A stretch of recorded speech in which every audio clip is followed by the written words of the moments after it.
Día 58 de la lectura de 1984. Aquí comienza el apéndice, Principios de Nueva Lengua.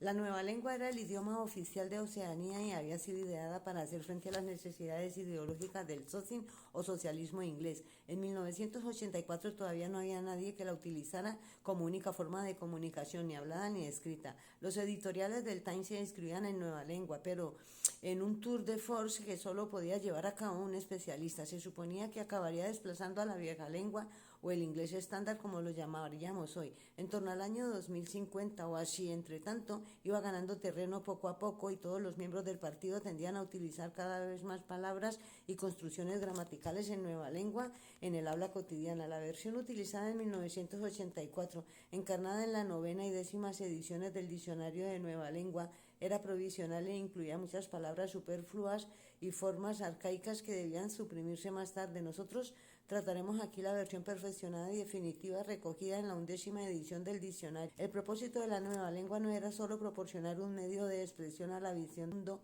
y los hábitos mentales de los devotos del socin, sino que fuese imposible cualquier otro modo de pensar. La intención era que cuando se adoptara definitivamente la lengua y se hubiese olvidado la vieja lengua, cualquier pensamiento herético, cualquier idea que se separase de los principios del socin fuese inconcebible, al menos en la medida en que el pensamiento depende de las palabras. Su vocabulario construido para dar expresión exacta y a menudo muy sutil a todos los signos que pudieran querer expresar el miembro del partido, y al mismo tiempo excluir cualquier otro pensamiento y también la posibilidad de llegar a ellos por métodos indirectos.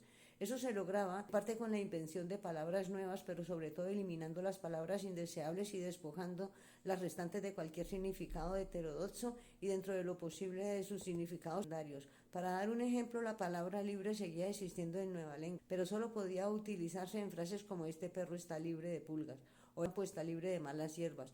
No podía emplearse en el antiguo sentido de políticamente libre o intelectualmente libre, porque la libertad política o intelectual habían dejado de existir incluso como conceptos y por tanto era innecesario nombrarlas.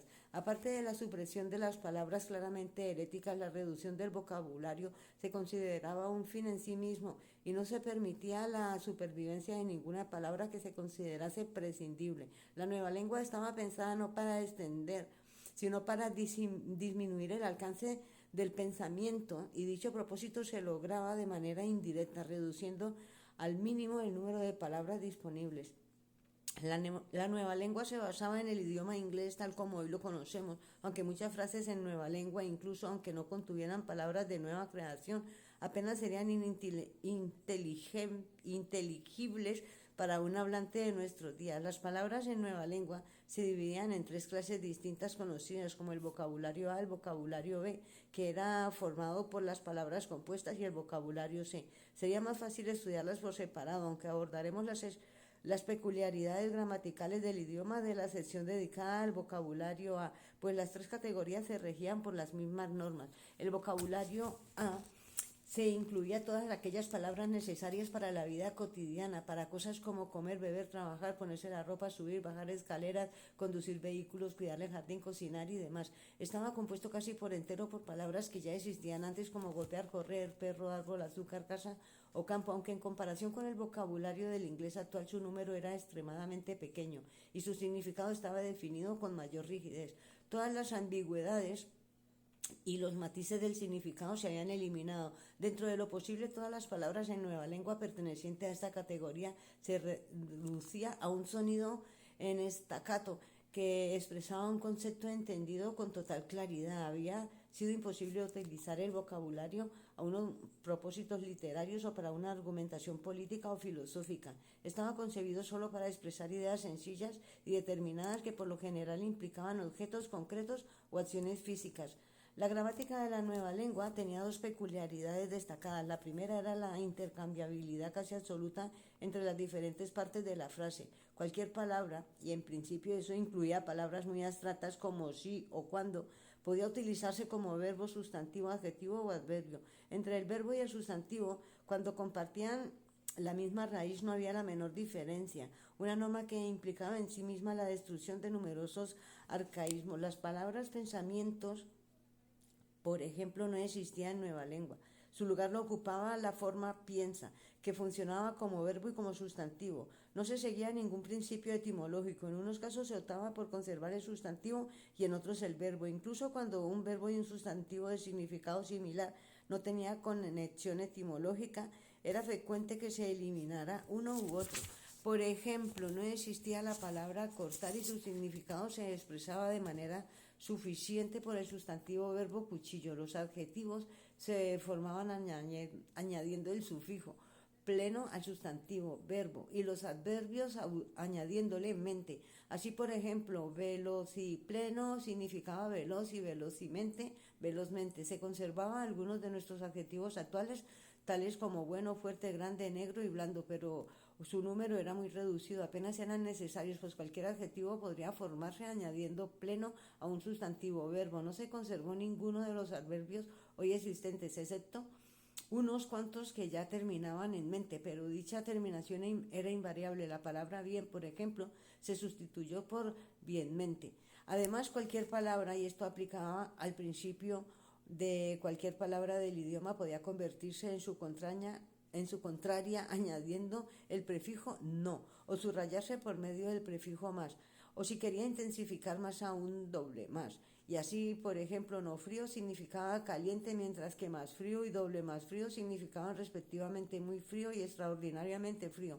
También era posible, como el inglés actual, modificar el significado de casi cualquier palabra mediante el uso de prefijos preposicionados como ante, pos, sobre o su. De este modo se pudo llevar a cabo una enorme disminución del vocabulario. Una vez aceptada, por ejemplo, la palabra bueno, se hacía innecesaria la palabra malo, pues el significado requerido se expresaba igual de bien o incluso mejor con no bueno. Lo único necesario en el caso de dos palabras formaban un par natural de opuestos, era decir, cuál de las dos se eliminar. Oscuridad, por ejemplo, podía sustituirse por no luz o luz por no oscuridad, según las preferencias de cada cual. El segundo rasgo distintivo de la nueva lengua era su regularidad, quitando algunas excepciones que se enumeran más abajo.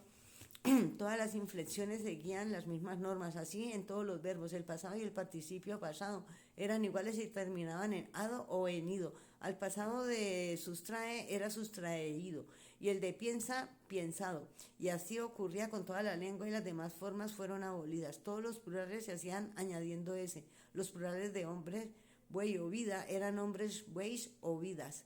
La comparación de los adjetivos se hacían invariablemente añadiendo más y doble más, y todas las demás formas que se suprimieron. Las únicas palabras en las que se toleraban las inflexiones irregulares eran los pronombres, los relativos, los demostrativos y los verbos auxiliares. Todos seguían las normas antiguas, excepto quién, que se había suprimido por innecesario. El subjuntivo también había dejado de utilizarse. Había también otras irregularidades en la formación de palabras que, según la necesidad de hablar de manera rápida y sencilla, cualquier palabra difícil de pronunciar o de entender se consideraba mala ipso facto. Por tanto, de vez en cuando se añadían letras a algunas palabras o se conservaba un arcaísmo por motivos eufónicos. No obstante, esa necesidad tenía que ver más con el vocabulario B.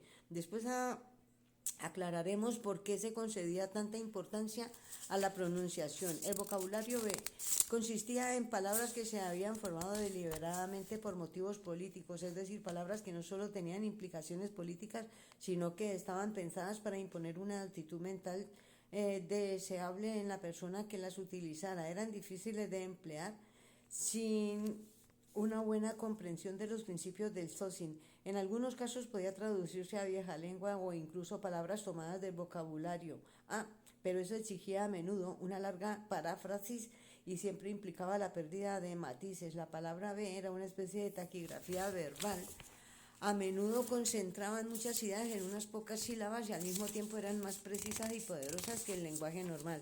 Las palabras B eran siempre palabras compuestas, consistían en dos o más palabras o proporciones de palabras fundidas en una forma fácil de pronunciar. La amalgama resultante era siempre un sustantivo, verbo que se utilizaba según las normas habituales. Por tomar un ejemplo, la palabra bien piensa, que significa a grandes rasgos ortodoxia, o si se quería considerarla un verbo, pensar de manera ortodoxa, se declinaba del modo siguiente. El sustantivo verbo era bien piensa, el pasado y el participio bien pensado, el adjetivo bien piensa pleno y el adverbio Bien, piensamente. Las palabras B no se creaban según un plan etimológico. Las palabras